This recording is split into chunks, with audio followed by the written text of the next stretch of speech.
Hi friends, welcome back to my channel. இன்றைக்கி செம்ம boring டே. அதுவும் இல்லாமல் டின்னர் டைம் வேறு ஆயிடுச்சு.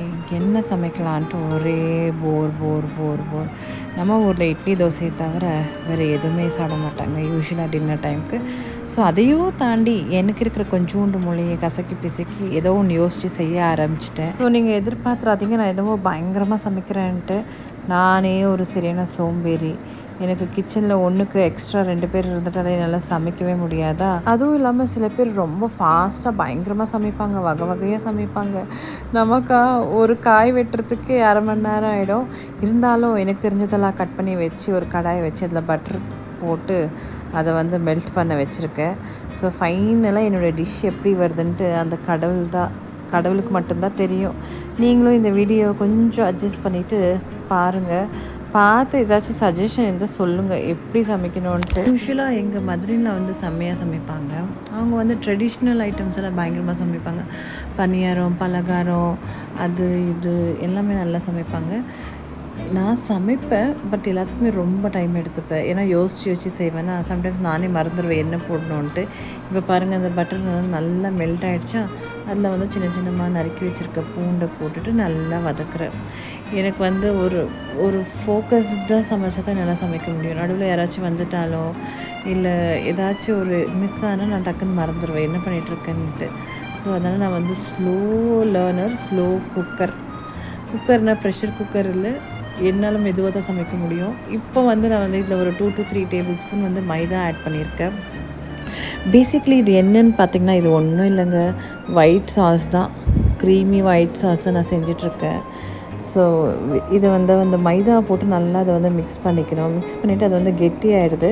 ஸோ அதனால் நான் அதில் பச்சைப்பால் ஆட் பண்ணுறேன்.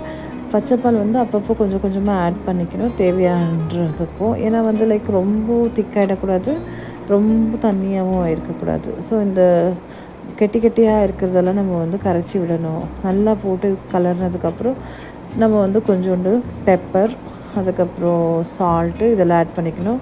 இது லைக் குட்டிவி லால் மிர்ச்சின்ட்டு ஹிந்தியில் சொல்லுவாங்க.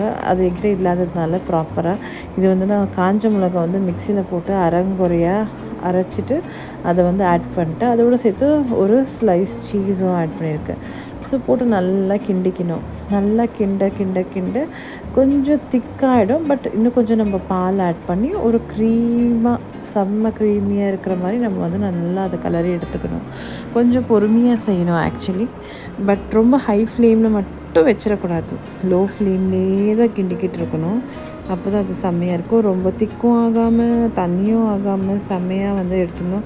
எனக்கு ஃபஸ்ட்டு பயமாக இருந்துச்சு. நான் இது ஃபர்ஸ்ட் டைம் செய்கிறேன்னா எப்படிடா வரப்போகுது அப்படின்னு நினச்சேன்.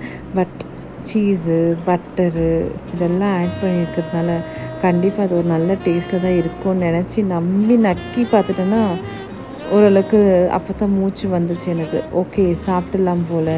பாவம், இதை நம்பி பசங்க வெயிட் பண்ணிகிட்ருப்பாங்க, அம்மா ஏதோ வித்தியாசமாக செய்கிறாங்கன்னு சொல்லிட்டு. சரி, நம்மளும் எப்பவும் போல் இட்லி தோசை இல்லாமல் வித்தியாசமாக செய்கிறேன்ட்டு கஷ்டப்பட்டு நான் இது எப்போது லைக் யூஸ்வலாக நாங்கள் டின்னர் அரௌண்ட் 6 to 7 முடிச்சிடுவோம். அதுக்கப்புறம் லேட்டாக சாப்பிட மாட்டோம். ஸோ அதனால் ஒரு 4 o'clock நான் ஆரம்பிச்சிட்டேன். ஃபஸ்ட்டு இந்த சீஸி க்ரீமியை மட்டும்தான் நம்ம ஃபஸ்ட்டு பண்ணி எடுக்கணுமா இருந்துச்சு. ஸோ அதை நல்லா கலருன்ட்டு கலரி எடுத்துகிட்டு இருந்தேன். நான் இது ஏன் இன்றைக்கி சூஸ் பண்ண சமைக்கிறதுக்குன்னா, இன்றைக்கி எங்கள் வீட்டில் யாருமே இருந்தில்லை. நானும் என் பசங்க தான் இருந்தோம். எங்கள் மாமனார் மாமியாரெல்லாம் வெளியில் போய்ட்டுருந்தாங்க. அவங்க இன்றைக்கி டின்னர் சாப்பிட மாட்டாங்கன்னு சொன்னதுனால ஸோ நம்ம வித்தியாசமாக செய்யலாம் அப்படின்னு சொல்லிட்டு நான் ஹாப்பியாக சந்தோஷமாக யாருமே இல்லாத கிச்சனில் நான் மட்டும் ஜாலியாக எல்லாத்தையும் கலைச்சி போட்டு அங்கேருந்து இங்கே எடுத்து இங்கேருந்து அங்கே எடுத்து அப்படி இப்படின்ட்டு கஷ்டப்பட்டு ஆனால் பொறுமையாக மெதுவாக செஞ்சுருக்கேன். பட் நான் இது காலையிலே என்ன பண்ணேன், சிக்கன் எடுத்துகிட்டு போன்லெஸ் சிக்கனை அதை எடுத்து நல்லா மேக்னேட் பண்ணி வச்சுருக்கேன். மேக்னேட்க்கு ஒன்றும் பெரிய விஷயம் இல்லை. நம்மக்கிட்ட இருக்கிற ஸ்பைசஸ் எல்லாம் போட்டு நான் ஃப்ரிட்ஜ்லேயே வச்சுட்டு இருந்தேன். ஸோ அது நல்லா ஃப்ரீஸ் ஆகி நல்லா மேக்னேட் ஆனதுனால ஒரு பேன் எடுத்து அதில் இந்த ஒரே ஒரு க்யூப் பட்டர் மட்டும் போட்டு நல்லா இது பண்ணிட்டேன்.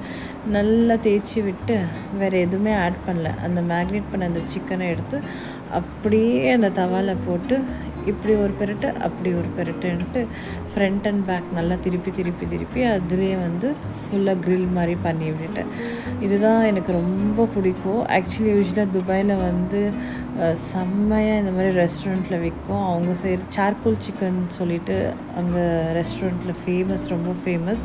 அது மாதிரி ட்ரை பண்ணலான்னு பண்ணேன். பட் என்னால் அந்தளவுக்கு இருக்கிற இன்க்ரீடியன்ஸில் தான் பண்ணணும்னு சொல்லிட்டு இருக்கிற மசாலா எல்லாத்துலேயும் கொஞ்சம் போட்டு நான் இதுதான் அதுதான்ட்டுலாம் இல்லை, ஸ்பெசிஃபிக்காக இருக்கிற எந்த மசாலா இருந்தாலும் எல்லாத்தையும் நான் ஆட் பண்ணி ஒரு கலரி ஃப்ரிட்ஜில் வச்சுட்டு இந்த சிக்கனை வந்து இந்த மாதிரி ப்ளேஸ் பண்ணி நல்லா ஃப்ரண்ட் அண்ட் பேக் நல்லா ரோஸ்ட் பண்ணி எடுத்துட்டேன். அதுக்கப்புறம் என்ன, சப்பாத்தி டைம் தான். சப்பாத்தி வந்து செஞ்சுட்டேன். ஏன்னா சப்பாத்தியோடு சாப்பிடும்போது யூஸ்வலாக வந்து குப்பூஸ்ன்னு சொல்லுவாங்க.